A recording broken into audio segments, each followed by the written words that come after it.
হচ্ছে প্রচণ্ড বৃষ্টি। সেই বৃষ্টিটাকেই উপভোগ করার জন্য আজকে বানাচ্ছি গরম গরম পরোটা আর সাথে আলু পটল চিংড়ি দিয়ে একটা তরকারি। প্রথমেই পরোটাটাকে ভেজে নেব ভালো করে।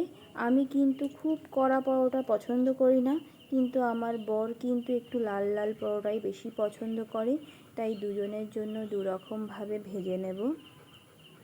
সুন্দর করে ভেজে নিয়ে আজকে আমরা বৃষ্টিটাকে উপভোগ করতে করতেই খাবারটা খাবো। দেখো কত সুন্দর লাগছে প্লেটটা দেখতে। তোমরা কে কে এরকম পরোটা পছন্দ করো? আর সাথে কিন্তু রয়েছে আলু পটল চিংড়ি দিয়ে একটা দুর্ধর্ষ তরকারি, যেটা জাস্ট পরোটার সাথে অপূর্ব লাগে। এরকম তরকারি কিন্তু লুচি দিয়েও ভালো লাগে। তোমরা কোনটা দিয়ে বেশি খেতে পছন্দ করো, পরোটা না লুচি?